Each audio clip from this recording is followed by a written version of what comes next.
Functional access control अपन ने पढ़ा user, पहला कौन सा था यूजर एक्सेस मैनेजमेंट, नेक्स्ट पढ़ा यूजर रजिस्ट्रेशन के अंदर पढ़ा अपन ने, नेक्स्ट पढ़ा अपन ने network access control. User access management में क्या क्या पढ़ा था, यूजर का रजिस्ट्रेशन, उसकी प्रिविलेज, पासवर्ड और एक्सेस रिव्यू करो की जिम्मेदारियां क्या क्या है, तो पासवर्ड का काम में और अनअटेंडेड डिवाइस नहीं होनी चाहिए। नेटवर्क एक्सेस कंट्रोल में अपनी मेमोरी टेक्निक क्या थी, ट्रांसफर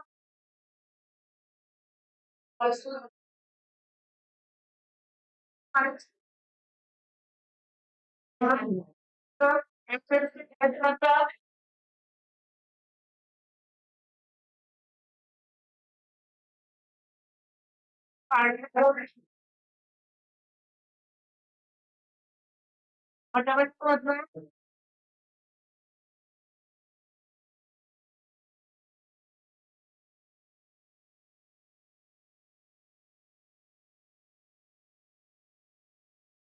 ठीक है, पी मतलब पॉलिसी ऑन यूजर का नेटवर्क।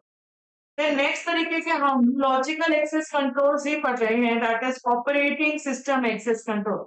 बच्चों ऑपरेटिंग सिस्टम क्या होता है, ऑपरेटिंग सिस्टम कहते थे उसका function managing hardware function, user interface, hardware independent, file management, task management, memory management, network settings, security, ये सारे अपन ने पढ़े थे ऑपरेटिंग सिस्टम के फंक्शंस। अब ऑपरेटिंग सिस्टम विंडोज को भी कौन एक्सेस कर पाएगा, बातें नहीं प्लीज, विंडोज को भी कौन एक्सेस कर पाएगा और कौन नहीं कर पाएगा, उसके लिए कुछ कंट्रोल्स हैं। ऑपरेटिंग सिस्टम के ऑपरेटिंग कंप्यूटर में बहुत सारी रिसोर्सेज होती है, लाइक प्रोसेसर, आपकी मेन मेमोरी, आपका डेटाबेस, प्रिंटर्स, ये सब बहुत सारी रिसोर्सेज होती हैं। और ऑपरेटिंग सिस्टम के काम क्या क्या होते हैं वही नाम लिखे हैं जो हमने पढ़ चुके हैं सारे function. Operating system security involves policy procedure control that determine कौन एक्सेस कर सकता है, किस सोर्स को एक्सेस कर सकता है, उस पर वो क्या एक्शन ले सकता है। कौन एक्सेस कर सकता है, पर्सन ए किस रिसोर्स को एक्सेस कर सकता है, वो प्रिंटर को एक्सेस कर सकता है, और उस पर क्या कर सकता है, सिर्फ देख सकता है, रीड कर सकता है, राइट कर सकता है, डिलीट कर सकता है, क्या कर सकता है।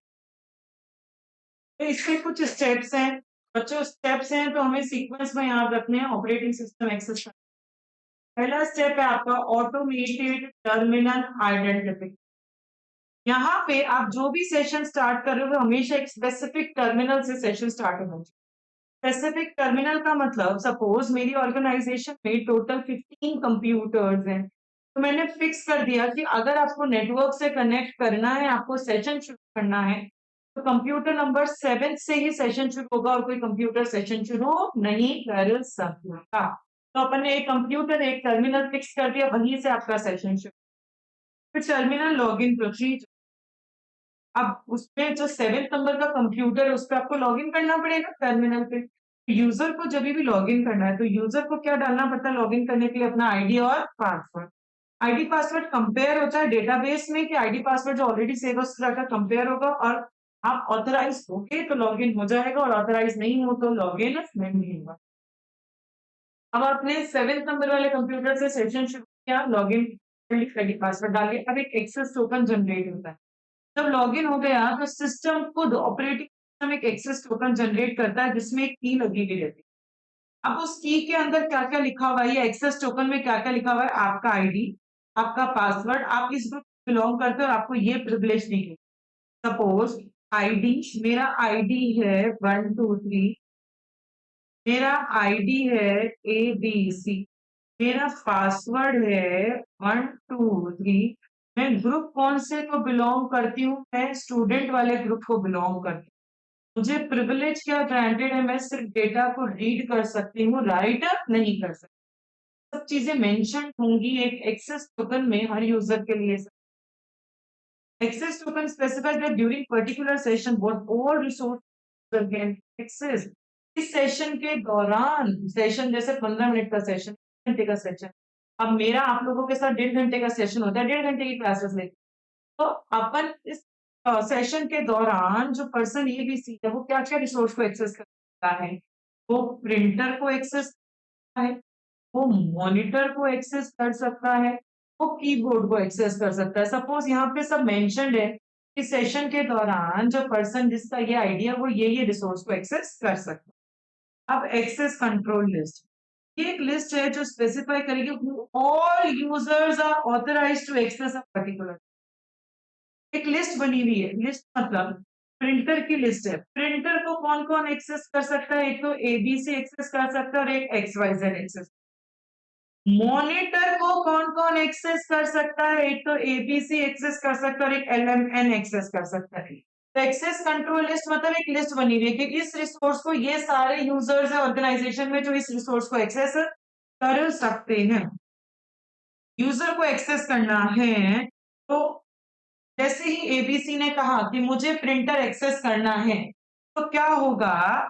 आपका आईडी पासवर्ड के अकॉर्डिंग यहाँ पे एक्सेस टोकन में देखा कि आपको परमिशन प्रिंटर की दी हुई है क्या? हाँ, एक्सेस टोकन में। इसको मैच करेंगे प्रिंटर वाली एक्सेस कंट्रोल लिस्ट की प्रिंटर वाली लिस्ट में आपका नाम है क्या? कि प्रिंटर को आप एक्सेस कर पा रहे नहीं कर पा रहे। अगर ये दोनों मैच होगा एक्सेस टोकन और एक्सेस कंट्रोल लिस्ट तो आपको परमिशन ग्रांट हो जाती है, अदरवाइज आपको परमिशन ग्रांट नहीं होगी। तो यहाँ पे क्या होगा कि प्रिविलेज जो एक्सेस टोकन में लिखी है वो कंपेयर करोगे एक्सेस कंट्रोल लिस्ट से, मैच हो गया तो आपको एक्सेस मिल जाएगा, अदरवाइज आपको एक्सेस नहीं मिलेगा। तो ये अपन ऑपरेटिंग सिस्टम के एक्सेस कंट्रोल्स पढ़ रहे हैं। सबसे पहले अपन ने क्या पढ़ा था? सबसे पहला पॉइंट क्या था आपका? ऑटोमेटेड टर्मिनल आइडेंटिफिकेशन, कि आप एक फिक्स कर दो टर्मिनल की वहीं से सेशन शुरू हो। फिर उसके बाद टर्मिनल लॉगिन प्रोसीजर, यूजर वहां पे अपना आईडी पासवर्ड डालेगा, वो मैच होगा डेटाबेस में जो प्रीवियसली स्टोर्ड है, अगर मैच हो गया तो आप लॉगिन कर जाओगे, अदरवाइज नहीं करोगे। फिर एक्सेस टोकन, अगर आप लॉगिन कर गए तो आपके नाम का एक एक्सेस टोकन बनकर आएगा, उसमें लिखा है आपका आईडी, आपका पासवर्ड, आपको आपको ये आप इस ग्रुप से बिलोंग करते हो और आपको ये एक्सेस राइट्स दिए गए हैं। एंड यहाँ पे ये भी लिखा है एक यूजर को कौन सी रिसोर्स एक्सेस करने की परमिशन है, वो सब यहाँ पे बातें लिखी हुई है। एक्सेस कंट्रोल लिस्ट, ये एक लिस्ट है जहां लिखा हुआ है कि इस रिसोर्स को ये सारे यूजर्स एक्सेस कर सकते। यूजर ने मांगा कि मुझे एक्सेस करना है, तो टोकन और कंट्रोल लिस्ट दोनों में मैच होंगी। अगर दोनों मैच हो गया तो आपको एक्सेस ग्रांट होता जाएगा, अदरवाइज आपको एक्सेस ग्रांट नहीं हो। डिस्क्रिशनरी एक्सेस कंट्रोल, डिस्क्रिशनरी का मतलब क्या होता है? It's up to you. ये रिसोर्स ओनर खुद डिसाइड कर सकता है कि किसको वो कौन सी एक्सेस राइट देना चाहता है। अगर मेरा प्रिंटर है, अगर मेरा मोबाइल फोन है, तो मैं डिसाइड करूंगी कि मेरा फोन कौन एक्सेस करेगा और कौन एक्सेस नहीं करेगा। ओनर है रिसोर्स का, वो डिसाइड करेगा कि उसके रिसोर्स कौन एक्सेस करेगा और कितनी लिमिट तक एक्सेस कर सकता है। User identification and authentication, user को बच्चों फुल प्रूफ मैनर में आइडेंटिफाई करो, उसके लिए स्ट्रॉन्ग प्रोसीजर काम में लो, लाइक बायोमेट्रिक ऑथेंटिकेशन भी आप काम में ले सकते हो या डिजिटल सिग्नेचर्स भी आप काम में ले सकते हो। बायोमेट्रिक ऑथेंटिकेशन क्या है बच्चों? सम इंप्रेशन के से उसको आइडेंटिफाई कर सकते। नेक्स्ट क्या हो गया इसका? Password management system. Password management system, password management operating system में हमेशा रूल होना चाहिए कि आप गुड पासवर्ड डालोगे। गुड मतलब स्ट्रॉन्ग पासवर्ड, इसमें अल्फाबेट्स भी होंगे, नंबर्स भी होंगे, स्पेशल कैरेक्टर्स भी होंगे और छोटा नहीं। पासवर्ड जो स्टोर होता है वो वन वे हैशिंग फॉर्म में स्टोर होगा। वन वे मतलब मैं पासवर्ड स्टोर तो कर सकती हूँ, बट जहां स्टोर हो रहा है उस लिस्ट को मैं एज अ यूजर मैं देख नहीं सकती, कि सारे पासवर्ड सबके मैं देख नहीं सकती। मैं सिर्फ वहां स्टोर कर सकती हूँ उसको, मैं मेरे वाले को देख सकती हूँ और किसी को पासवर्ड तो नहीं देख सकती। तो सारे पासवर्ड सारे यूजर को एक्सेसिबल नहीं होने चाहिए। Use of system utility, system utilities वो प्रोग्राम है जो क्रिटिकल फंक्शंस में हेल्प करते हैं। For example addition and deletion of, अब ये जो परमिशन है कि इस यूजर को ऐड करना है या इस यूजर को डिलीट करना है, ये बच्चों परमिशन सबको दे दें या सिर्फ एक एडमिनिस्ट्रेटर को दें? एडमिनिस्ट्रेटर को दें। तो ये यूटिलिटी सबके लिए एक्सेसिबल नहीं होनी चाहिए, इसको सिर्फ और सिर्फ एडमिनिस्ट्रेटर एक्सेस कर पाएगा। और वो जो भी काम कर रहा है वो भी आप कंट्रोल करोगे, देखोगे, मॉनिटर करोगे कि वो किसको ऐड कर रहा है, किसको डिलीट, और उसकी भी प्रॉपर लिस्ट बनेगी, प्रॉपर लॉग मेंटेन किया जाए। Duress alarm to safeguard user, अगर अगर यूजर कोई ऐसी इंस्ट्रक्शन को एग्जीक्यूट कर रहा है जिसमें थ्रेट आने के चांसेस, मतलब वार्निंग दिखा रहा है अगर आपने इस फाइल को ओपन किया तो हो सकता है आपका कंप्यूटर में डेटा डैमेज हो जाए। अगर ओपन किया तो हो सकता है, फिर भी अगर आप ओपन कर रहे हो तो तुरंत क्या होगा, जो अथॉरिटीज है उनके पास एक नोटिफिकेशन चला जाएगा, अलर्ट जनरेट हो जाएगा। ये बंदा जो ये यूजर है ये मना करने के बाद भी इस इंस्ट्रक्शन को एग्जीक्यूट करने की कोशिश कर रहा है। नेक्स्ट क्या है बच्चों, यहाँ पे टर्मिनल। उठो उठो, गुड मॉर्निंग हर्ष।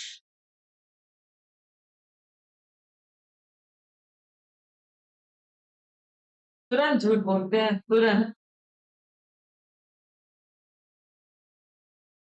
टर्मिनल टाइम आउट मतलब हम फिक्स कर देते हैं, अगर इतने टाइम तक इनएक्टिव रहा मेरा कंप्यूटर तो अपने आप ही बंद हो जाना चाहिए। अगर इनएक्टिव है तो वो अपने आप बंद हो जाएगा, फिर दोबारा के लिए उसको आईडी पासवर्ड डालना पड़ेगा। लिमिटेशन ऑफ कनेक्शन टाइम, आप सिर्फ अवेलेबल टाइम स्लॉट में कनेक्ट कर सकते हो, उसके बाद आप ट्रांजेक्शन नहीं कर सकते। मतलब कोई भी कंप्यूटर्स रात के 8 और सुबह 8 से पहले एक्सेस नहीं किया जा सकता। कोई भी कंप्यूटर सैटरडे संडे एक्सेस नहीं किया जा सकता। तो इससे क्या होगा कि अनऑथराइज बंदा एक्सेस करने के चांसेस कम हो जाए। तो ये आपने क्या पढ़ लिया बच्चों, ऑपरेटिंग सिस्टम एक्सेस कंट्रोल्स। क्या क्या पढ़े, पहला क्या था आपका ऑपरेटिंग टर्मिनल आइडेंटिफिकेशन की जो सेशन शुरू कर रहे हो वो एक फिक्स कंप्यूटर से कर रही हो। नेक्स्ट क्या था, ओके लॉगिन करना है, पासवर्ड डालो, मैच होगा डेटाबेस से, अगर अगर मैच हो गया तो लॉगिन कर जाओ। फिर एक्सेस टोकन, एक्सेस टोकन में अगर आप लॉगिन कर गए तो एक टोकन जनरेट होगा, उसमें लिखा है आईडी पासवर्ड, कौन से कुछ करते हो ग्रांटेड और आप कौन से रिसोर्सेज को एक्सेस कर सकते हैं। फिर कंट्रोल लिस्ट हवा कि इस रिसोर्स को ये सारे यूजर्स एक्सेस कर सकते हैं। जैसे यूजर मांगेगा कि मुझे एक्सेस करना है, उसकी टोकन और कंट्रोल लिस्ट मैच होगी, अगर वो मैच हो गई तो आप एक्सेस कर सकते हो, अदरवाइज आप एक्सेस नहीं कर सकते। नेक्स्ट क्या था, एक्सेस कंट्रोल, जो ओनर खुद डिसाइड करेगा कि कौन सी यूजर की प्रिविलेज ग्रांट करनी है। User identification and authentication, strong identification medium Kamil like biometrics, like digital signatures etc। फिर पासवर्ड मैनेजमेंट, का जो पासवर्ड है वो वन वे हैशिंग में स्टोर होना चाहिए, कि आप सिर्फ स्टोर कर सकते हो, सारे पासवर्ड देख नहीं सकते। फिर सिस्टम यूटिलिटीज, जैसे creation and deletion of user, ये बहुत इंपॉर्टेंट फंक्शंस है, सारे यूजर को एक्सेसिबल नहीं होना चाहिए, और जो बंदा एक्सेस कर रहा है उसको भी प्रॉपर कंट्रोल करो कि वो क्या कर रहा है क्या नहीं, और उसकी भी एक लिस्ट मेंटेन करो। नेक्स्ट क्या था, duress alarm to safeguard user, अगर मना करने के बाद भी वो कोई इंस्ट्रक्शन को एग्जीक्यूट कर रहा है तो तुरंत अथॉरिटीज के पास अलर्ट जनरेट हो जाए। नेक्स्ट क्या था, टर्मिनल टाइम ऑफ, अगर थोड़े टाइम के लिए कुछ भी काम नहीं हो रहा, इनएक्टिव है, तो उसके ऊपर उसको क्या कर दो, बंद कर दो। Limitation of connection time, specific time period, उसके अलावा आप उसको ट्रांजेक्शन नहीं कर सकते, जैसे शाम के 8 से सुबह 8 तक, सैटरडे संडे तक कंप्यूटर में कोई ट्रांजेक्शन नहीं हो सकता। राम राम बोलो बच्चों, क्या क्या है ऑपरेटिंग सिस्टम।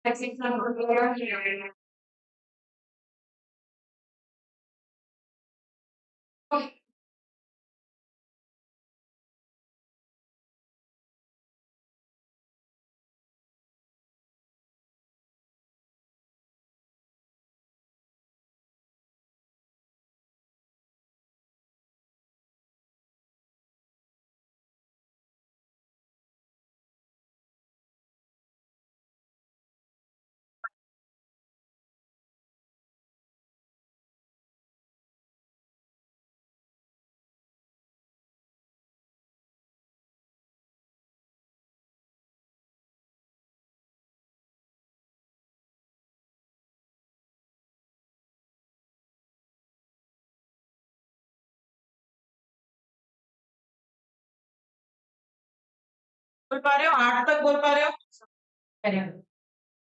चलो नेक्स्ट अपन लॉजिकल एक्सेस कंट्रोल ही पढ़ रहे हैं बच्चों अभी। नेक्स्ट लॉजिकल एक्सेस कंट्रोल है आपका application and monitoring system access control. कौन सिस्टम को एक्सेस कर सकता है, कौन नहीं, इसको मॉनिटर करना कि किसने क्या एक्सेस किया है, वो सब अपन यहाँ पढ़ेंगे। इसमें पहला पॉइंट है इंफॉर्मेशन एक्सेस रिस्ट्रिक्शन, कौन इंफॉर्मेशन को एक्सेस कर पाएगा कौन नहीं, उसमें अपन ने रिस्ट्रिक्शन लगा दी। Access to information is prevented by application specific menu interface. आप इस इंफॉर्मेशन को एक्सेस कर सकते हैं, सबके एक मेन्यू में लिखा हुआ है कि कौन कौन किस इंफॉर्मेशन को एक्सेस कर सकता है। Which limit access to the system function, कि आप ये एक्सेस कर सकते हो नहीं कर सकते, एक मेन्यू में लिखा है। User can access only to those items जिसके लिए वो ऑथराइजर सिर्फ उसको एक्सेस कर सकते हैं। कंट्रोल्स लगाए जाते हैं एक्सेस राइट्स के ऊपर। एक्सेस राइट्स क्या होते हैं कि need to know and need to do basis पे कंट्रोल लगा रहे हैं। जैसे कि मैंने read, write, delete and execute, कौन बंदा सिर्फ रीड कर सकता है, कौन राइट, कौन डिलीट और कौन एग्जीक्यूट कर सकता है।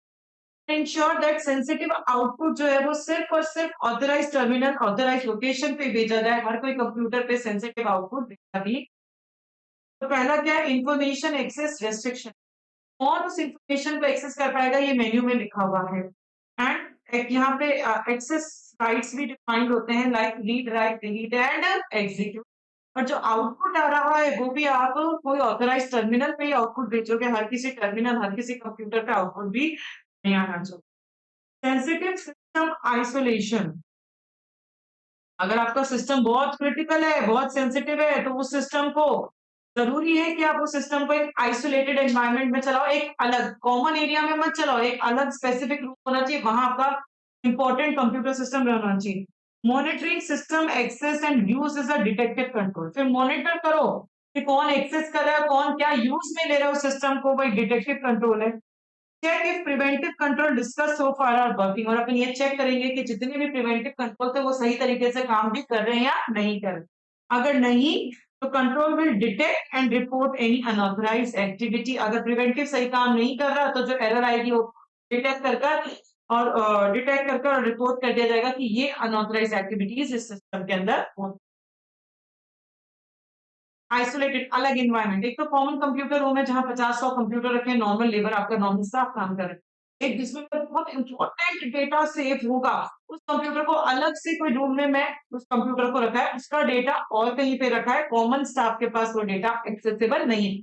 उस कंप्यूटर कौन एक्सेस कर रहा है, कौन क्या यूज कर रहा है, उसकी भी आप क्या करोगे, यहाँ पे मॉनिटरिंग करोगे। और ये देखोगे कि जो प्रिवेंटिव था वो काम कर रहा है, नहीं कर रहा, नहीं कर रहा तो डिटेक्ट करो उस पर अनऑथराइज एक्टिविटीज क्या क्या। ठीक है, समझ में आ गया।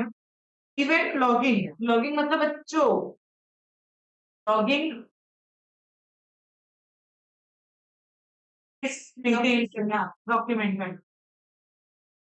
कंप्यूटर सिस्टम बहुत आसान है कि आप किसी भी तरह की कितनी भी लिस्ट मेंटेन कर सकते हैं, एकदम डेप्थ में उसकी लिस्ट को प्रिपेयर करना, मेंटेन करना बहुत आसान है। It is necessary to review if logging is enabled and logs are achieved properly। आप बहुत जरूरी है देखो कि जितना भी काम हो रहा है सबकी लॉग बन रही है नहीं बन रही, और प्रॉपरली लॉग बन रहा है नहीं बन रहा। कई बार क्या हो सकता है, इंट्रूडर सिस्टम में घुसने की कोशिश कर सकता है अलग अलग आईडी पासवर्ड डालकर। तो जितने भी इनकमिंग और आउटगोइंग रिक्वेस्ट आ रही हैं, जिन्होंने भी अटेम्प्ट करने की कोशिश की है, वो सब एक लिस्ट में प्रिपेयर करो। तो लॉग में आप आईडी, किस टाइम से उसने एक्सेस करने की कोशिश की और कौन से टर्मिनल से उसने एक्सेस करने की कोशिश की, ये अपन को 3 चीजें मेंटेन करनी ताकि पता चले कि अनऑथराइज एक्टिविटी इस कंप्यूटर सिस्टम से हो रही थी। तो इवेंट लॉगिंग मतलब कंप्यूटर से आसानी से किसी भी चीज की बहुत डिटेल में इवेंट्स की लिस्ट प्रिपेयर की जा सकती है। तो आप ये देखो कि लॉगिंग इनेबल्ड है ना, और उसको प्रॉपर्ली मेंटेन किया जा रहा है नहीं किया जा रहा। कई बार क्या होता है, इंट्रूडर सिस्टम में घुसने की कोशिश कर रहा है, अलग अलग आईडी अलग अलग पासवर्ड डाल। तो अगर आप प्रॉपर यहाँ पे तो आप देखो क्या इनकमिंग रिक्वेस्ट है, क्या आउटगोइंग रिक्वेस्ट है, सबकी लिस्ट बनाओ। लॉग में लिखो उसका आईडी, किस टाइम उसने एक्सेस करने की कोशिश की, कौन से टर्मिनल, कौन से कंप्यूटर, कौन सी लोकेशन तो उसने एक्सेस करने की कोशिश की, ताकि पता चल जाएगा इस कंप्यूटर से अनऑथराइज एक्टिविटीज होने के chances. Monitor system use, monitor करो कौन क्या यूज में ले रहा है। Based on the risk assessment a constant monitoring of some system is essential. Risk बहुत ज्यादा है तो जो क्रिटिकल सिस्टम्स है उनको constant monitor, time to time monitor कर। Define the detail of type of access, system को क्या क्या एक्सेस किया जा सकता है, operation, events, alerts that will be monitor, ये सब चीजों को मॉनिटर किया जाए। कितनी डिटेल में और कितनी बार मॉनिटर करोगे based on the criticality of the operation. AC बंद कर दो।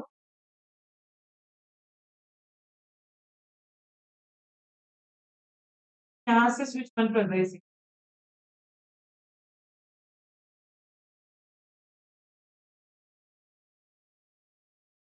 Based on the criticality of the operation and risk factor, हम कितना डिटेल में मॉनिटर करेंगे, कितनी बार मॉनिटर करेंगे, डिपेंड्स ऑन कि वो ऑपरेशन कितना क्रिटिकल है और उसमें कितने ज्यादा चांसेस हैं रिस्क होने। Log files are to be reviewed periodically. अब ये लिस्ट बन गई, इसको टाइम टू टाइम रिव्यू करते रहो एंड अटेंशन दो। अगर कोई भी गैप आ रहा है तो इस पे क्या दो आप, अटेंशन प्रोवाइड करो। हम क्या पढ़ रहे हैं अभी तक, application and monitoring system access control. उसमें पहला पॉइंट बच्चों क्या पढ़ा अपन ने, इंफॉर्मेशन एक्सेस सिस्टम। कौन किस इंफॉर्मेशन को एक्सेस करेगा वो सब आपका लिखा हुआ है लिस्ट के अंदर, मेन्यू के अंदर आप एक्सेस कर सकते हो और सिर्फ ऑथराइज बंदा ही उसको एक्सेस कर सकता है। और अपन ने एक्सेस राइट्स दे दी like read write delete and execute. तो और अगर जो सेंसिटिव आउटपुट है वो भी आप एक ऑथराइज टर्मिनल पे ही भेज। सेंसिटिव सिस्टम आइसोलेशन, अगर सिस्टम सेंसिटिव है तो उसको आइसोलेटेड एनवायरनमेंट में रन करो। कौन बंदा उसको एक्सेस कर रहा है, वो क्या काम कर रहा है उस सिस्टम के ऊपर, वो भी क्या करो आप उसी को भी प्रॉपर्ली मॉनिटर करो और देखो प्रिवेंटिव सही से काम कर रहा है नहीं कर रहा, नहीं कर रहा तो जो अनऑथराइज एक्टिविटीज चेक करके ऑथराइज बंदे को बताओ। नेक्स्ट है event logging. Event logging computer से आसानी से डिटेल में लिस्ट मेंटेन करी जा सकती है। तो यहाँ पे कई बार इंट्रूडर घुसने की कोशिश कर रहा है अलग अलग आईडी पासवर्ड डालकर, तो कितनी बार आया, कितनी बार रिक्वेस्ट बाहर गई, सब डिटेल्स उससे, कौन से आईडी किस टाइम पे एक्सेस किया और कौन से टर्मिनल से एक्सेस किया, सारी डिटेल्स की अपन लिस्ट बनाकर रखेंगे। Monitor system you, monitor system मतलब मॉनिटरिंग करोगे आप सिस्टम की, critical system type, the type of access और उसके अंदर जो ऑपरेशंस हो रहे हैं उसके डिटेल्स और अलर्ट्स, ये सब मॉनिटर किया। कितनी डिटेल में कितनी बार मॉनिटर करोगे depends on criticality of the operation and risk assessment. कितना रिस्क है और लॉग फाइल्स को टाइम टू टाइम रिव्यू करते रहो। कोई गैप आ रहा है तो उसको क्या करो, अटेंशन प्रोवाइड। लास्ट क्या इसके अंदर, application and monitoring system access control के अंदर क्लॉक सिंक्रोनाइजेशन। जो भी ऑर्गेनाइजेशन में नेटवर्क के अकॉर्डिंग, ऑर्गेनाइजेशन के इवेंट्स है वो नेटवर्क के क्लॉक से कनेक्टेड होने चाहिए, मतलब सिंक्रोनाइज होने चाहिए। तो क्योंकि नेटवर्क का जो टाइम होता है वो स्टैंडर्ड टाइम होता है, तो आपका घड़ी का टाइम, आपके ऑर्गेनाइजेशन के लैपटॉप्स का टाइम और नेटवर्क का टाइम सेम होना चाहिए, तभी आप सिंक्रोनाइज कर सकते हो। एग्जैक्टली इतनी बजे ये ट्रांजेक्शन हुआ था और उसको आप कंपेयर मैच कर सकते हो। लास्ट आपका लॉजिकल एक्सेस कंट्रोल। बच्चों लॉजिकल एक्सेस कंट्रोल में पहला पढ़ा था user access management, second user registration sorry responsibility, third network access control, fourth application, fourth का operating system access control, fifth का application and monitoring system use, and last है आपका that is mobile computing या computing में mobile. Application and monitoring system access में क्या क्या points पढ़े, पहला था इंफॉर्मेशन एक्सेस रेस्ट्रिक्शंस, फिर sensitive system isolation, फिर event logging, फिर monitor system growth and clock synchronization।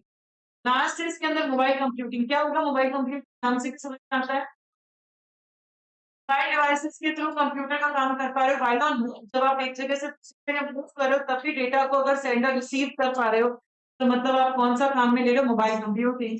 जमाना मोबाइल कंप्यूटिंग का, एरा मोबाइल कंप्यूटिंग का ही चल। आजकल कंप्यूटिंग फैसिलिटी एक मतलब एक जगह पे फिक्स नहीं है कि यहीं जाकर कंप्यूटर का काम कर सकते हो।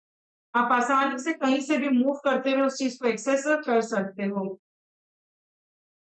पोर्टेबल डिवाइसेस पे थेफ्ट भी फिर बढ़ गए, इतनी सारी पोर्टेबल डिवाइसेस हैं तो थ्रेट और रिस्क फैक्टर्स भी बढ़ गए। Both physical and logical access to these systems is critical. यहाँ पे आप एन्क्रिप्शन लगा के रखो, like fingerprint, iris, smart card, इन सब की हेल्प से आप सिक्योरिटी फीचर प्रोवाइड करवा सकते। तो ये अपन ने पढ़ लिया nature of information system resources के बेस पे। एनवायरमेंटल कंट्रोल जिसमें अपन ने फायर पढ़ा था, पावर पढ़ा था, वाटर पढ़ा था, पोल्यूशन पढ़ा था। देन फिजिकल एक्सेस कंट्रोल में अपन ने पढ़ा था lock log pin alerts. Lock में दो लॉक लॉग में दो था मैनुअल लॉकिंग, पिन में था personal identification, multi class smart plan, identification batch. Others में तीन का नाम बताओ, सीसीटीवी कैमरा,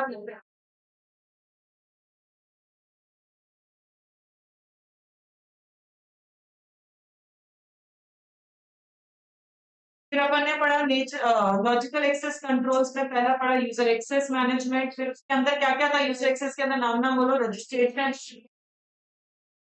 पासवर्ड, एक्सेस की जिम्मेदारियां, एक तो पासवर्ड की थी और एक रिटर्न। नेटवर्क एक्सेस कंट्रोल में policy on use of the network, controls for segregation of network, encryption, firewall, devices. Operating system access control में क्या पढ़ा आपने? सबसे पहले टर्मिनल फिक्स कर दो क्योंकि यहीं से सेशन शुरू होगा, फिर वहां लॉग इन करोगे, फिर एक्सेस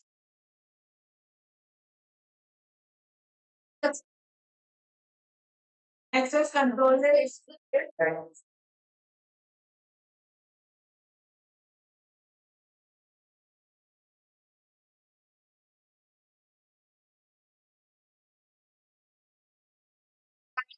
फिक्स कर दिया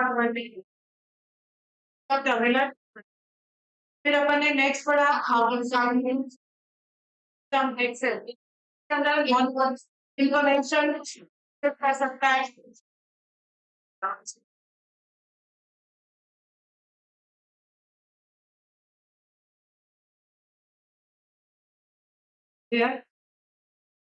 लास्ट तरीके के जो अपने कंट्रोल्स हैं, that is classification based on the auditive functions.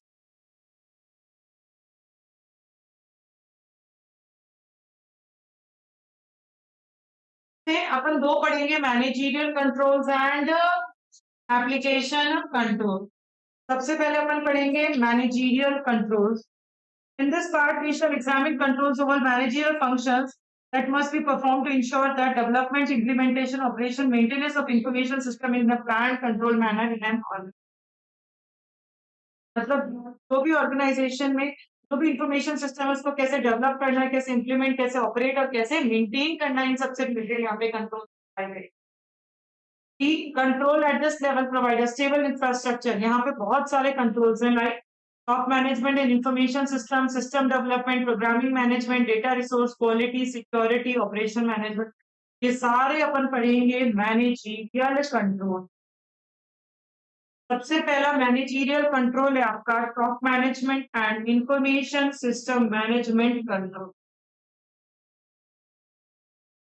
Top management का काम क्या होता है बच्चों? पूरी ऑर्गेनाइजेशन के लिए रूल्स बनाना, पॉलिसीज बनाना, ताकि आप ढंग से उसको मैनेज कर सको।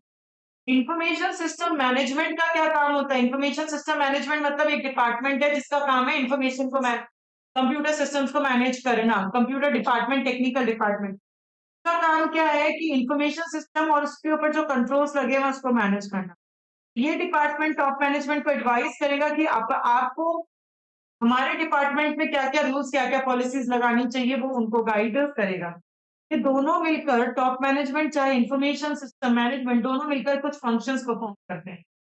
तो 12th में बीएसटी में पढ़ते थे प्लानिंग, ऑर्गेनाइजिंग, लीडिंग, कंट्रोलिंग, वही चार फंक्शंस ये दोनों मिलकर परफॉर्म करते हैं। प्लानिंग, प्लानिंग मतलब गोल डिसाइड करना फ्यूचर के लिए और कैसे हम उन गोल को अचीव करेंगे। इसमें role of steering committee, steering मतलब हर डिपार्टमेंट का एक एक बंदा होता है स्टीयरिंग कमेटी का। यहाँ पे हर एरिया का एक एक रिप्रेजेंटेटिव होगा, आईटी पर्सनल्स भी होंगे, आईटी डिपार्टमेंट का भी बंदा होगा। ये लोग रिस्पॉन्सिबल है पूरे बिजनेस के डेवलपमेंट के, क्योंकि अगर सिर्फ फाइनेंस डिपार्टमेंट होता तो उसका काम पैसों से रिलेटेड होता, पर हर डिपार्टमेंट के लोग इसके अंदर है। तो इनकी क्या जिम्मेदारियां है कि सबका डेवलपमेंट होना चाहिए, पूरी ऑर्गेनाइजेशन का डेवलपमेंट होना चाहिए। ये सिर्फ फाइनेंस के लिए रिस्पॉन्सिबल नहीं है, जबकि पूरी ऑर्गेनाइजेशन के लिए रिस्पॉन्सिबल है।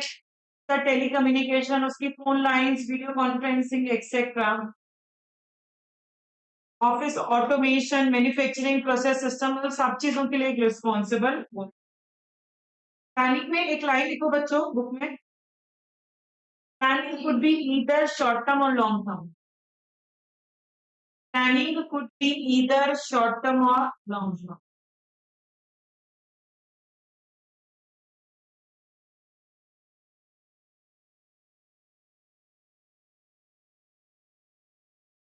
Planning could be either short term or long term.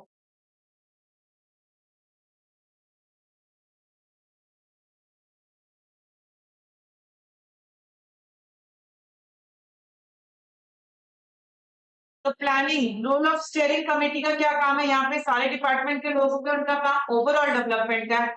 सिर्फ फाइनेंस और अकाउंट्स के बारे में नहीं सोचते, वो टेलीकम्युनिकेशन, ऑफिस ऑटोमेशन, मैन्युफैक्चरिंग सबके बारे में यहाँ पे सोचा जाता है। प्लानिंग का मतलब गोल डिसाइड करना और कैसे उस गोल को अचीव करेंगे, ये सब हम प्लानिंग में करते हैं। ऑर्गेनाइजिंग का मतलब क्या होता है बच्चों? ऑर्गेनाइजिंग लोगों को रोल्स रिस्पॉन्सिबिलिटीज असाइन करना, उसके लिए रिसोर्सेज को गैदर करना, एलोकेट करना एंड कोऑर्डिनेट करना। गोल अचीव करने के लिए क्या रिसोर्सेज चाहिए वो गैदर करना, फिर उसको अलोकेट करना जिसको जो चाहिए, और कोऑर्डिनेशन बिठाना ताकि आपने जो गोल सोचा है वो आप अचीव कर सके। देन ऑर्गेनाइजिंग के बाद है लीडिंग। लीडिंग मतलब लोगों को गाइड करना, मोटिवेट करना, कम्युनिकेट करना ताकि सबका हार्मनी ऑफ ऑब्जेक्टिव हो। हार्मनी मतलब कॉमन ऑब्जेक्टिव, जो इंडिविजुअल, जो ऑर्गेनाइजेशन का ऑब्जेक्टिव है वही इंडिविजुअल का ऑब्जेक्टिव भी होना चाहिए। इसके लिए लोगों को मोटिवेट करना, गाइड करना, कम्युनिकेट करना ताकि उनके ऑब्जेक्टिव में कोई कॉन्फ्लिक्ट क्रिएट ना हो सके। The process of leading requires managers to motivate subordinates, direct them and communicate with them. उनको मोटिवेट करना, कम्युनिकेट करना ताकि सबका ऑब्जेक्टिव एक और किसी के ऑब्जेक्टिव में कोई कॉन्फ्लिक्ट ना। कंट्रोल मतलब कंपेयर करो एक्चुअल को प्लान के साथ, डेविएशंस फाइंड आउट करो, उसको करेक्ट करो। This involves determining when the actual activities of the information system function deviates from the plan. Actual में और plan में जब कुछ deviations होते हैं तो अपन controlling कर देते हैं। ये चार functions top management and information system management मिलकर काम करेंगे। क्या क्या काम करेंगे बच्चों? पहला क्या था? प्लानिंग मतलब गोल डिसाइड करना, उसको कैसे अचीव करना है। इसमें स्टीयरिंग कमेटी बनाते हैं जिसमें हर डिपार्टमेंट के लोग होंगे। उनका काम सिर्फ फाइनेंस से रिलेटेड नहीं है, ओवरऑल डेवलपमेंट से रिलेटेड काम है, like telecommunication, office automation, manufacturing etcetera. Next क्या था? ऑर्गेनाइजिंग। यहाँ पे गोल को अचीव करने के लिए जो रिसोर्सेज चाहिए उसको गैदर करना, लोकेट करना एंड उसमें कोऑर्डिनेशन बिठाना। नेक्स्ट क्या था बच्चों? लीडिंग मतलब गाइड करना, मोटिवेट करना, कम्युनिकेट करना ताकि हार्मनी ऑफ ऑब्जेक्टिव हो सके। नेक्स्ट क्या था? कंट्रोलिंग। कंट्रोलिंग मतलब फैक्ट को एक्चुअल के साथ कंपेयर करो, फिर डेफिनेशन का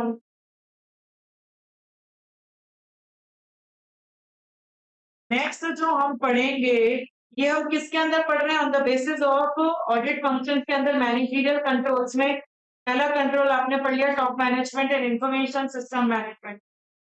नेक्स्ट है system development management controls. System development management control, नया कंप्यूटर सिस्टम बना रहे हैं बच्चों।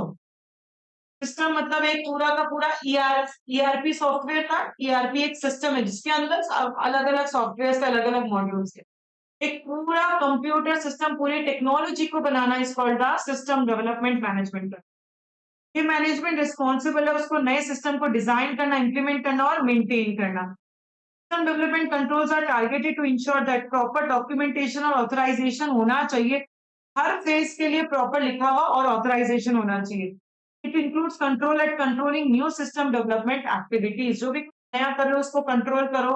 हर एक स्टेप प्रॉपर डॉक्यूमेंट और ऑथराइज होना चाहिए और उसको डिजाइन, इंप्लीमेंट और मेंटेन करने के लिए सिस्टम डेवलपमेंट मैनेजमेंट कंट्रोल्स बनाए। इसके अंदर ये जो लिखा हुआ है ये पूरा काट दो, अपन उसमें से पढ़ेंगे नया।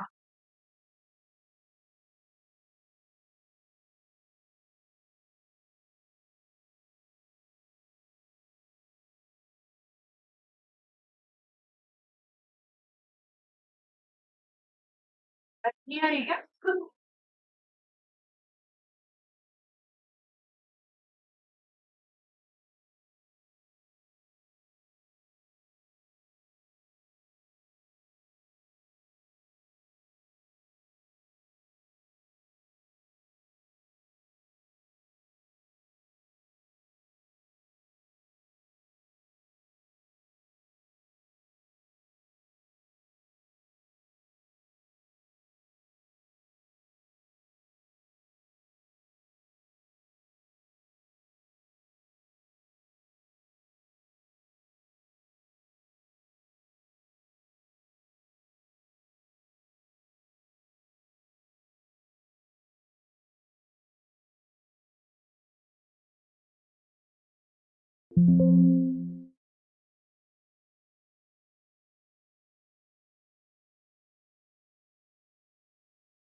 क्या था आप लोग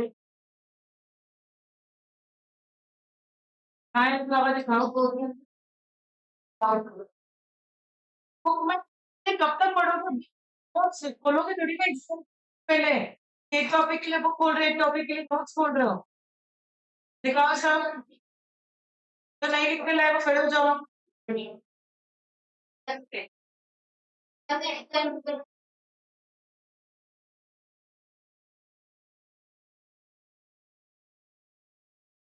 वेट करवा लिया।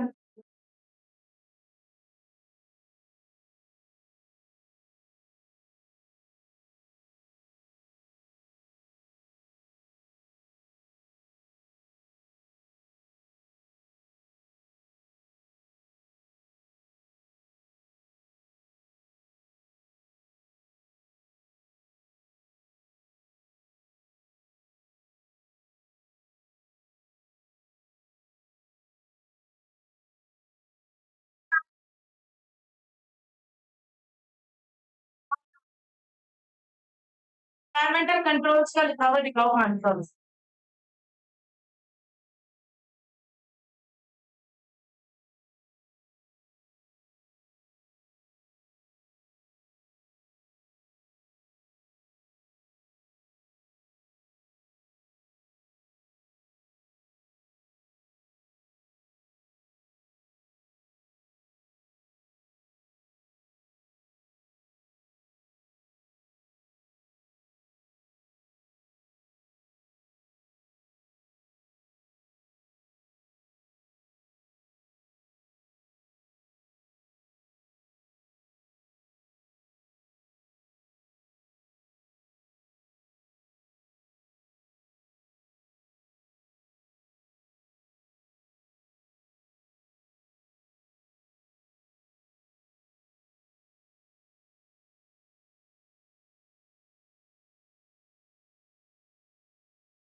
कहती हूँ लिखो या बुक से देखकर करो। आप कभी भी कोई भी इंसान चाहे मैं क्यों ना हो, एग्जाम के एक दिन पहले मैं मॉड्यूल और नोट्स दो चीजें एक साथ कभी नहीं पढ़ सकती। आपको उस टाइम पे जब आपको अभी 3 दिन पहले 2 दिन पहले की बात याद नहीं है कि मैंने ये कहा था लिखने के लिए, तब याद रहेगा कि ये वाला टॉपिक हमें वहां से भी पढ़ना था। बिल्कुल याद नहीं रहेगा। फिर क्या करने वाले हो? तो वहां तो वो मैच करते हैं। हेडिंग ये लिखी हुई है तो आपकी हेडिंग मैच करेंगे, अंदर ये लिखा हुआ है आपके अंदर का मैच करेंगे। क्या करने के वाले हो फिर आप?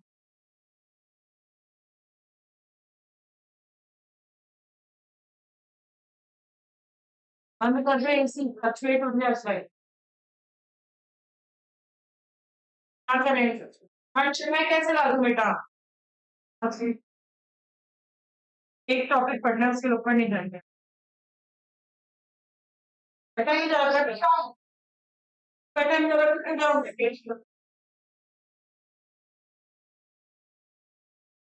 सब बच्चे होंगे, जब अच्छे हो।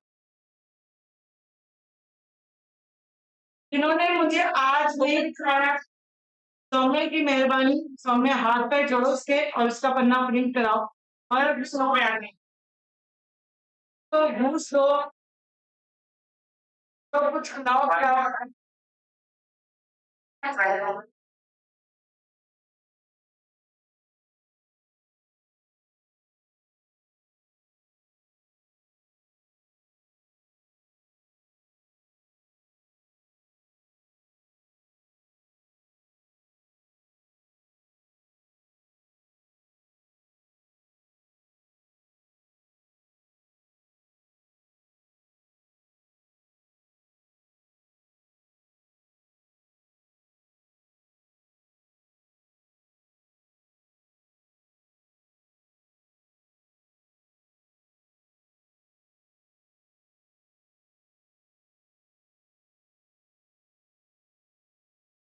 हाँ, नोट्स में स्टेपल होना चाहिए,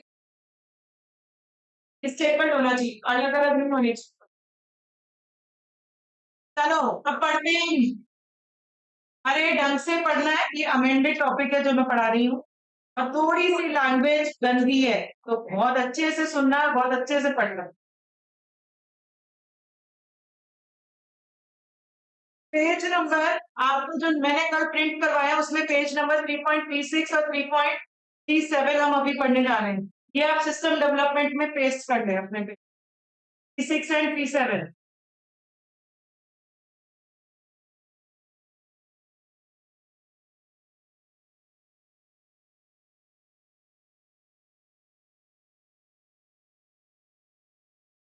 दोनों पन्ने यही चिपका ले आप पे।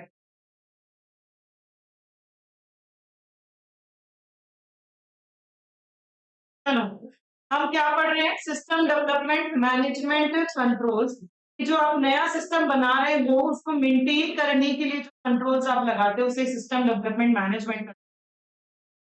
इसमें पहला कंट्रोल है problem definition and feasibility assessment. सबसे पहले तो प्रॉब्लम बताओ, सबसे पहले तो बताओ कि क्या सिस्टम क्या है, वो क्या करने वाला है, और जो नया सिस्टम आप बनाने वाले हो वो फीजिबल भी है या नहीं है। हर टर्म्स में फीजिबल देखेंगे, इकोनॉमिक टर्म्स में भी कि पैसों के टर्म्स में फीजिबल, टाइम के टर्म्स में, रिसोर्सेस के टर्म्स में कि जो हम सोच रहे हैं बनाने का वो फीजिबल है भी या नहीं है। Information system can be developed to help resolve problems or to take advantage of the opportunities. Information system क्यों बनाया जाता है? ताकि प्रॉब्लम को सॉल्व कर सके और अपॉर्चुनिटी का एडवांटेज उठा सके। All the stakeholders must reach to the agreement on the problem. सारे के stakeholders कि हाँ अग्री करेंगे कि ये प्रॉब्लम है और should understand the possible threats associated with the possible solution systems related to asset safeguarding, integrity, effectiveness and efficiency. क्या कह रही है लाइन के जितने भी स्टेक होल्डर्स हैं वो सब अग्री करेंगे कि हाँ ये प्रॉब्लम है और अगर मैं इसका ये सोल्यूशन देती हूँ तो मेरे ऊपर ये थ्रेट्स आ सकते हैं। ये सोल्यूशन मतलब नया सिस्टम बनाना। प्रॉब्लम है ऑर्गेनाइजेशन के सारे डिपार्टमेंट्स अलग अलग काम करते हैं, नॉन इंटीग्रेटेड वे में काम करते हैं। फाइनेंस अलग, मार्केटिंग अलग, प्रोडक्शन अलग, एचआर अलग, सीआरएम अलग, एससी अलग। अब इसका सोल्यूशन ये है कि आप एक ऐसा सॉफ्टवेयर, ऐसा सिस्टम बना दो जिसमें सारा काम होता हो, जैसे कि ईआरपी सॉफ्टवेयर अपन ने पढ़ा था। ईआरपी सॉफ्टवेयर, एक ही सॉफ्टवेयर के अंदर सारा काम हो रहा है आपका, finance, marketing, HR, production, CRM, SCM, production planning, पढ़ा था अपन ने बहुत सारे मॉड्यूल्स। तो सॉल्यूशन ये, पर सॉल्यूशन आएगा तब आपको ये पता होना चाहिए कि इस सॉल्यूशन के साथ ये थ्रेट हो सकते हैं। नया सिस्टम बना रहे हो, तो नए सिस्टम की इंटीग्रिटी की, असेट सेफगार्डिंग की, उसको ध्यान रखना पड़ेगा, असेट को सेफगार्ड, वो सिस्टम इफेक्टिव होना चाहिए, एफिशिएंट होना चाहिए, ये सारे आपको थ्रेट्स आ सकते हैं। Feasibility assessment is done to obtain a commitment to change and to evaluate whether cost-effective solutions are available to address the problem or opportunities that has been identified. Feasibility assessment क्यों किया जाता है कि हम जो change करना चाहते हैं वो चेंज जो है वो सोल्यूशन वो कॉस्ट इफेक्टिव है या नहीं। चाहे आप किसी प्रॉब्लम का सोल्यूशन ढूंढ रहे हो, चाहे आप नई अपॉर्चुनिटीज को ग्रैब कर रहे हो, जो भी काम आप कर रहे हो वो कॉस्ट इफेक्टिव काम है या नहीं है। All solution must be properly and formally authorized to ensure their economic justification and feasibility. भी प्रॉब्लम्स हैं वो प्रॉपर्ली ऑथराइज होनी चाहिए, सीनियर मैनेजर ऑथराइज करेगा कि हाँ ठीक है ये प्रॉब्लम है, इकोनॉमिक जस्टिफिकेशन क्या, इसमें इतना पैसा खर्च होने वाला है तो वो तैयार है उतना पैसा खर्च करने के लिए, ऑथराइज्ड है वो। ऐसा नहीं होना चाहिए, अपन ने पढ़ा था ना कि बजट प्रॉब्लम आ जाती है, वो लोग पैसे के लिए हाँ ही नहीं करते, तो ऐसा नहीं होना चाहिए। This required that each new solution request be submitted, इसलिए जो भी आप नया काम करने जा रहे हो वो रिटर्न फॉर्म में सबमिट करो। स्टेक होल्डर्स रिटर्न फॉर्म में सिस्टम प्रोफेशनल्स को देंगे। सिस्टम प्रोफेशनल एक्सपर्टाइज बंदा है एंड उसके पास अथॉरिटी है, वो इवैल्यूएट करेगा और आपकी रिक्वेस्ट को अप्रूव भी कर सकता है और रिजेक्ट भी कर सकता है। स्टेक होल्डर्स ने कहा ये नई प्रॉब्लम आएगी, इसमें 10 लाख का खर्चा होगा। उन्होंने रिटर्न प्रोसीजर बनाकर उसको दे दिया पूरा का पूरा प्रोफेशनल। अब प्रोफेशनल बंदा उसके पास पूरी नॉलेज है, वो समझेगा कि ये प्रॉब्लम सच्ची में प्रॉब्लम है या प्रॉब्लम नहीं है, क्या पता आपको लग रही हो। उसका सॉल्यूशन निकालना जरूरी भी है या नहीं है। अगर उसको लगता है सॉल्यूशन निकालना जरूरी नहीं है तो वो आपके रिक्वेस्ट को कैंसिल कर देगा, अदरवाइज वो आपकी रिक्वेस्ट को अप्रूव कर देगा। क्या पढ़ा बच्चों? पहला point, problem definition and feasibility assessment. तो आप कोई भी नया सिस्टम बनाते हो, वो क्यों बनाते हो? या तो किसी प्रॉब्लम को सॉल्व करने के लिए, अपॉर्चुनिटी को ग्रैब करने के लिए। स्टेक होल्डर सब अग्री करेंगे कि हाँ ये प्रॉब्लम है और इसका जो सोल्यूशन है उसकी वजह से थ्रेट्स आ सकते हैं, like data integrity, like asset safeguarding, like effectiveness and efficiency, ये सारी दिक्कतें आ सकती हैं। आप फिजिबिलिटी एनालिसिस करो कि जो भी आप नया सोल्यूशन निकाल रहे हो वो कॉस्ट इफेक्टिव भी है या नहीं है। जो भी नया सोल्यूशन है वो प्रॉपर्ली ऑथराइज होना चाहिए, सीनियर मैनेजर ऑथराइज करेगा, इकोनॉमिक जस्टिफिकेशन होना। आप जो भी नया काम करवाने वाले हो वो सब रिटर्न में लिखकर किसको दो? प्रोफेशनल। तो प्रोफेशनल एक्सपर्ट है और उसके पास अथॉरिटी है, वो आपकी रिक्वेस्ट को अप्रूव भी कर सकता है और रिजेक्ट भी कर। फिर एनालिसिस ऑफ एग्जिस्टिंग सिस्टम, पहले ये समझो तो सही पुराना सिस्टम क्या है, उसमें क्या दिक्कत आ रही है, नया सच्ची में बनाने की जरूरत भी है या नहीं है। आपने तो कह दिया नया सिस्टम में आपका 15 लाख का खर्चा है, देखो तो सही पुराने में ऐसी कौन सी दिक्कत आ रही है जिसकी वजह से अपन को 15 लाख रुपए खर्च करने पड़ेंगे ऑर्गेनाइजेशन। डिजाइनर्स जो होते हैं वो एनालाइज करेंगे एग्जिस्टिंग सिस्टम को, वो दो काम करेंगे। Studying the existing organizational history, उसकी history, structure, culture to gain an understanding of social and task system in place, the ways in these systems are coupled, and the willingness of stakeholders to change. मतलब क्या है? सबसे पहले तो आप history के बारे में देखो, ऑर्गेनाइजेशन की कैसे काम होता था, क्या स्ट्रक्चर था, क्या कल्चर था, कैसे काम मिक्स होके होता था, कौन से प्रोसेस एक दूसरे के साथ मिलकर काम करते थे, पुरानी चीजों को आप समझो। And willingness stakeholders to change, कि अपन को कोई स्टेक होल्डर को चेंज करना है नहीं करना है, या कोई पार्ट को चेंज करने की जरूरत भी है या नहीं है, ये देखकर अपन ये समझेंगे। Studying the existing product and information flow, अब जो एग्जिस्टिंग प्रोडक्ट चल रहा है उसको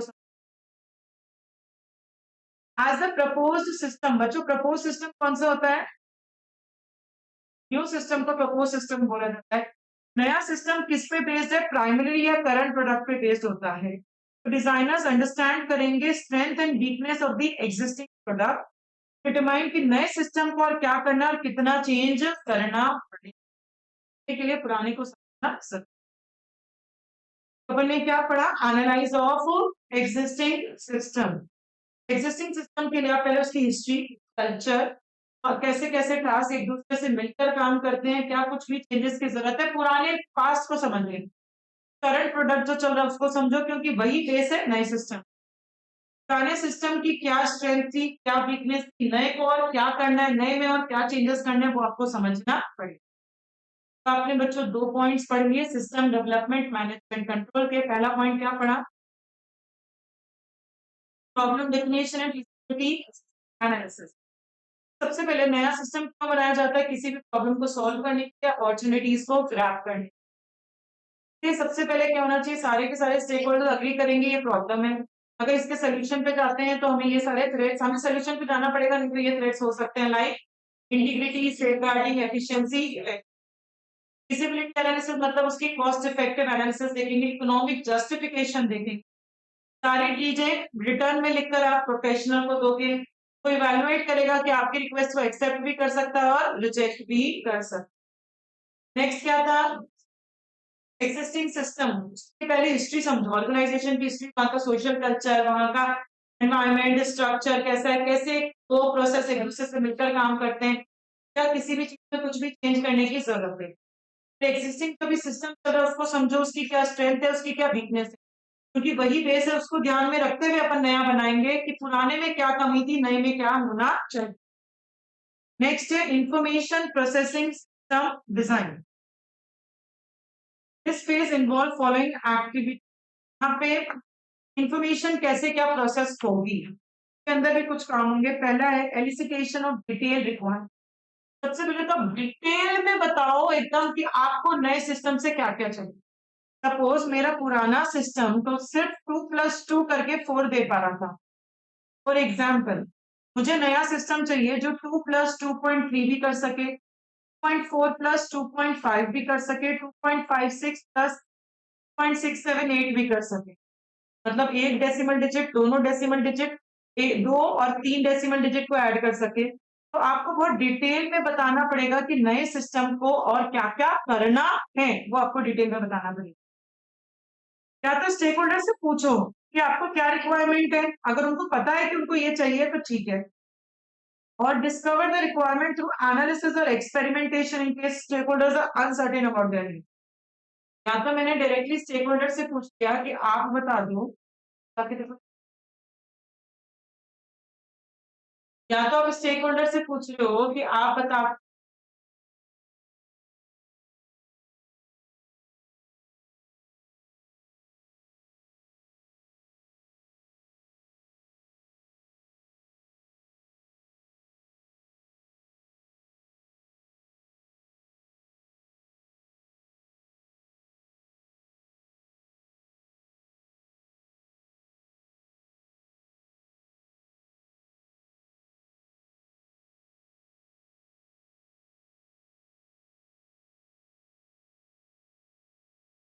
या तो आप स्टेक होल्डर से पूछो कि आप बताओ आपको नए सिस्टम से क्या चाहिए। बाई चांस उसको नहीं पता, वो श्योर नहीं है कि मुझे नए सिस्टम से क्या क्या चाहिए, तो आप खुद एक्सपेरिमेंट, खुद एनालाइज करो सिचुएशन को और ये समझो आप कौन डिजाइनर जो नया सिस्टम बनाएगा वो खुद समझेगा कि नए सिस्टम में क्या क्या होना चाहिए। डिजाइन डेटा इंफॉर्मेशन फ्लो, कि कहां से कहां डेटा जाएगा, पहले पर्सन ए से बी, बी के पास सी, सी से डी, डी से ई, कैसे डेटा इंफॉर्मेशन फ्लो होगी। Designer shall determine the flow of data and information and transformation points, the frequency and timing of data and information flows, and the extent to which data and information flow will be formalized. Designer क्या देखेगा? Determine the flow of data and information, कहां से कहां data flow करेगा, कहां कहां transformation होगा, किस फ्रीक्वेंसी, कितनी बार और किस टाइम पे डेटा फ्लो करेगा, कितना जरूरत है मुझे उस डेटा को फॉर्मुलाइज करने की। इसके लिए टूल्स काम में लिए जाते हैं, लाइक डीएफटी टूल आप काम में लेते हैं। यहाँ पे आप देखोगे डेटा इंफॉर्मेशन फ्लो बच्चों, फॉर एग्जाम्पल ए से बी के पास जाएगा, बी से डी के पास जाएगा, डी उस डेटा को चेंज कर देगा, डी चेंज कर फिर चेंज कर ई को भेजा जाएगा, ई को भेजने के बाद एफ को भेजा जाएगा, एफ को भेजने के बाद जी को भेजा जाएगा। यहाँ पे कैसे कहां से डेटा फ्लो होगा, कहाँ कहाँ ट्रांसफॉर्मेशन होगा, एक तो डी में और एक एफ में डेटा का चेंज होना है। Frequency and timing of data flow, कितनी बार ये डेटा एक जगह से दूसरी जगह फ्लो होगा, टाइमिंग किस टाइम पे फ्लो होगा, इतना फॉर्मुलाइज करने की उसको जरूरत है कि एक्चुअल रूल्स रेगुलेशंस के साथ कहां से डेटा फ्लो होगा। इन सब के लिए टूल्स नाम मिले सकते हैं, उसका नाम क्या है? DFT. Design of database and user interface, नए सिस्टम के लिए डेटाबेस बनाओ और यूजर इंटरफेस बनाओ। Database scope structure, design of user interface मतलब कैसे यूजर इंटरेक्ट करेगा सिस्टम के साथ और कहाँ डेटा स्टोर करेगा, वो होता है डेटाबेस। फिजिकल डिजाइन करो, आप अपने लॉजिकल डिजाइन को फिजिकली मल्टीपल पार्ट्स में ब्रेक करो, डिकम्पोज करो इनटू इम्प्लीमेंटेशन यूनिट्स, प्रोग्राम और मॉड्यूल्स में तोड़ दिया। फॉर एग्जांपल मेरा प्रोग्राम था एडिशन, सब्ट्रैक्शन, मल्टीप्लिकेशन, डिवीजन। अब मैंने उसको 4 पार्ट्स में तोड़ दिया, एक पार्ट है एडिशन का, एक सब्ट्रैक्शन का, एक मल्टीप्लिकेशन का और एक डिवीजन का। तो लॉजिकल डिजाइन को physically multiple parts, multiple modules में ब्रेक कर दिया। फिर हार्डवेयर सॉफ्टवेयर प्लेटफॉर्म की डिजाइन करो। हार्डवेयर सॉफ्टवेयर प्लेटफॉर्म अगर अवेलेबल नहीं है, फॉर एग्जाम्पल मुझे प्रोजेक्टर चाहिए, प्रोजेक्टर अवेलेबल नहीं है तो खरीद कर ले आओ। फॉर एग्जाम्पल मुझे विंडोज 10 चाहिए, विंडोज 10 नहीं है तो खरीद कर ले आओ। तो न्यू प्लेटफॉर्म जो चाहिए आपको नए सिस्टम के लिए, वो नया प्लेटफॉर्म आप अरेंज करना शुरू कर दो। ये अपन ने किसके अंदर पढ़ा बच्चों point? Information processing system design. नया सिस्टम डिजाइन कर रहे हैं तो उसके लिए सबसे पहले डिटेल रिक्वायरमेंट पूछो क्या है। स्टेक होल्डर्स को पूछ लो आपको क्या चाहिए, उसको नहीं पता तो खुद आप एक्सपेरिमेंट करो, एनालाइज करो। Design of data and information flow, कहाँ से कहाँ फ्लो होगी, कहाँ कहाँ ट्रांसफॉर्म होगा, कितनी बार फ्लो होगी और कितना उसको फॉर्मुलाइज करने की जरूरत है। के लिए डीएफटी काम में लेते हो, database and user interface. Database जहाँ डेटा स्टोर करेंगे, यूजर इंटरफेस कैसे यूजर इंटरेक्ट करेगा सिस्टम, तो वो डिजाइन करो। फिजिकल डिजाइन लॉजिकल को मल्टीपल पार्ट्स में ब्रेक कर दो, इम्प्लीमेंटेशन पार्ट्स में। हार्डवेयर सॉफ्टवेयर देखो क्या है क्या नहीं है, नए सिस्टम के लिए वो अरेंज करना शुरू कर दो। नेक्स्ट है hardware software acquisition and procedure. अभी देख लिया ये नहीं है, प्रोजेक्टर नहीं है, विंडोज 10 नहीं है, अब उनको एक्वायर करेंगे नेक्स्ट स्टेप में। And procedure development, purchase the new application system और hardware, request for proposal must be prepared. अब मैं खुद तो खरीद नहीं सकती, बनाने वाला वो प्रपोजल देगा, वो वेंडर को बोलेगा, वो परचेज डिपार्टमेंट को बोलेगा मुझे ये खरीद कर दो। वेंडर के प्रपोजल आए, उनको सॉर्ट किया और फाइनल डिसीजन लिया गया, जो भी आपका इवैल्यूएशन है। During procedure development, designers specify the activities that user must undertake to support the ongoing operation of the system and to obtain useful output. Procedure मतलब यहाँ पे फिक्स रूल्स बता दिए मैंने, स्टेप्स बता दिए कि यूजर को ये स्टेप्स फॉलो करने पड़ेंगे, अगर उसको ये आउटपुट चाहिए तो आपको ये स्टेप्स फॉलो करने पड़ेंगे। अगर आपको मैगी खानी है, क्या स्टेप्स फॉलो करने पड़ेंगे? पानी चलाओ, पहले गैस चलाओ, फिर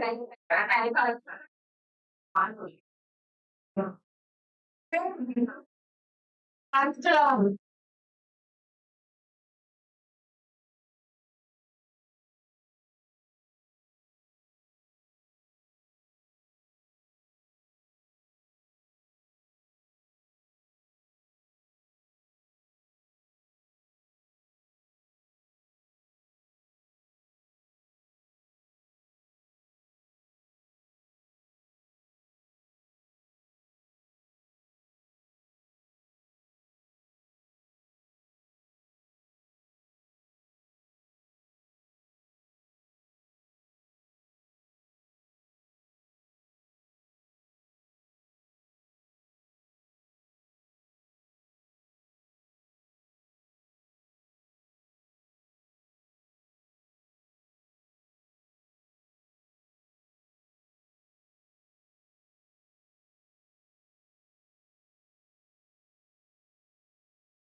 भी डालना पड़ेगा, अगर वो पहले डाल देगा तो एब्स्ट्रैक्टली नहीं खा पाएगा।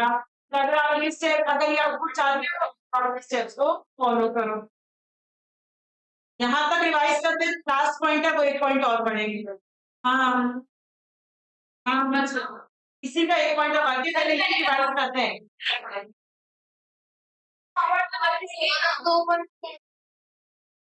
पहले अपन रिवाइज करो, सिस्टम डेवलपमेंट मैनेजमेंट चला के देख लो चले। अरे 10 मिनट की बात है, शांति से पढ़ना। अब आगे पढ़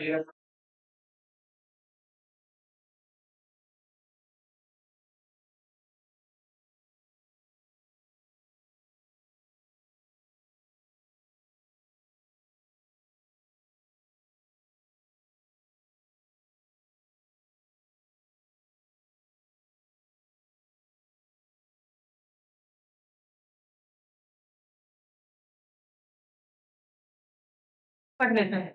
अरे अब आप लोग बोलोगे और जो बातें करता होगा वही सुनाएगा पूरा मुझे ही। चलो, सिस्टम डेवलपमेंट मैनेजमेंट कंट्रोल पहला क्या था?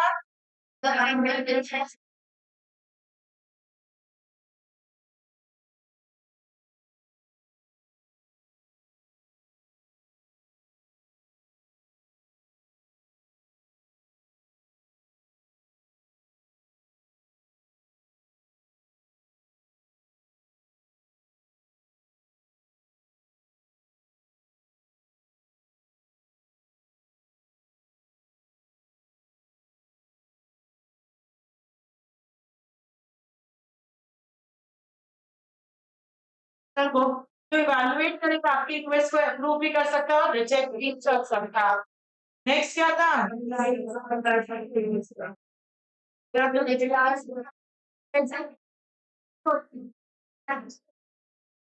सोशल कल्चरल एनवायरनमेंट कैसे प्रोजेक्ट मिलकर काम करते हैं, क्या क्या चेंज करना है।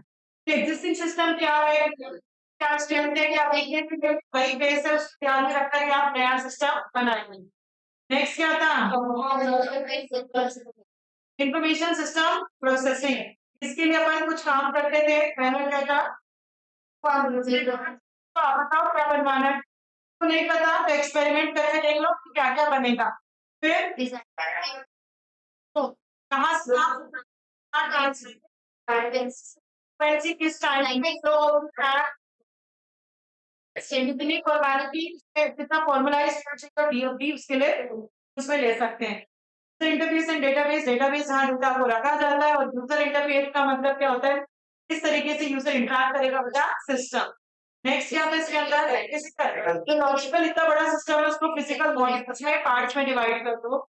And design of hardware software platform कि नए सिस्टम में क्या और हार्डवेयर क्या और सॉफ्टवेयर चीज जो नहीं चाहिए वो आप फाइंड आउट करो। अब फाइंड आउट कर लिया तो वो खरीदना पड़ेगा। हार्डवेयर सॉफ्टवेयर को एक्वायर करो, प्रोसीजर बताओ कि क्या स्टेप्स आप फॉलो करोगे। तो आप वो प्रपोजल दो, फिर वो वेंडर एक वेंडर की वो आप रिक्वेस्ट वो आएंगे, प्रपोजल आएंगे, उसको सॉर्ट करो, जो बेस्ट लगता है उसको चूज करो। फिर प्रोसीजर मतलब आप प्रॉपर स्टेप्स बताओगे कि यूजर को ये फॉलो करने पड़ेंगे, अगर उसको ये आउटपुट चाहिए तो ये सारे प्रोसीजर्स फॉलो करने पड़ेंगे। नेक्स्ट है बच्चों इसके अंदर एक्सेप्टेंस टेस्टिंग एंड कन्वर्जन। अब सिस्टम बन गया, बनने के बाद मैगी बन गई, मैगी बनने के बाद अब मुझे खिलाने से पहले, क्योंकि फाइनल यूजर में वो मैगी की, आप खुद टेस्ट करके देखोगे उस मैगी में कमी क्या थी। आपको लगता है थोड़ा सा नमक कम था, आप नमक डाल दो, थोड़ी सी मिर्ची कम थी, मिर्ची डाल दो। वही है आपकी एक्सेप्टेंस टेस्टिंग की, फाइनल एक्सेप्टेंस से पहले तो बनाने वाला बंदा है वो खुद टेस्ट करेगा कि उस सिस्टम में क्या क्या गलतियां हैं ताकि वो उसको ठीक कर सके। Acceptance testing is carried out identifying the errors and deficiencies system में। फाइनल रिलीज होने से पहले, फाइनल प्रोडक्शन होने से पहले उसमें क्या गलतियां हैं वो फाइंड आउट करना। कन्वर्जन मतलब आप conversion phase comprises the activities undertaken to place the new system in operation. गलतियों को ठीक किया और नए सिस्टम को अपन operation day to day working में ले आए। ऑपरेशन एंड मेंटेनेंस, अब नया सिस्टम आपका चल रहा है और periodically modified to better meet its object, time to time उसमें चेंजेस करते रहो नए system. Formal process is required to identify and record the need for the change to a system and to authorize and control the implementation of एक proper procedure आप formal तरीका अपनाओगे, देखोगे कि क्यों ये चेंजेस करने की जरूरत है, नए सिस्टम में भी ये वाला चेंज क्यों करना है, वो आइडेंटिफाई करो। एनवायरमेंट चेंजेस मांग रहा है, उसके अकॉर्डिंग मुझे चेंजेस करना है, तो आइडेंटिफाई करो क्यों चेंज करना है, क्या चेंज करना है। इसके लिए प्रॉपर अथॉरिटी से ऑथराइज लो कि हमें ये सारे चेंजेस नए सिस्टम में करने हैं। Maintenance activities associated with system need to be approved and monitored carefully. जो भी मेंटेनेंस का काम है वो भी प्रॉपर्ली अप्रूव्ड होना चाहिए और उसको भी मॉनिटर करते हैं। तो अपन ने ये दो ही पॉइंट्स रिवाइज करेंगे लास्ट वाले, एक्सेप्टेंस टेस्टिंग एंड कन्वर्जन। कि फाइनल प्रोडक्शन में देने से पहले आप उसको टेस्ट करो, उसमें गलतियां जो है वो फाइंड आउट करो और ठीक करो। फिर उसको ऑपरेशन फेज में ले आओ। कन्वर्जन मतलब ओल्ड को हटा दो, नए को काम में लेने लग जाओ। अब जब वो ऑपरेशन फेज में आ गया, तो आप देखो कि टाइम पर इसमें चेंजेस करो। चेंजेस क्यों करने हैं वो आइडेंटिफाई करो, क्या चेंजेस करना है और क्यों करने हैं। के लिए प्रॉपर परमिशन लो और वो चेंजेस करो।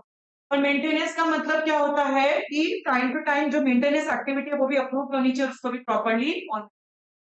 तो नाम नाम बोलो, सिस्टम डेवलपमेंट मैनेजमेंट कंट्रोल, क्या क्या पढ़ा?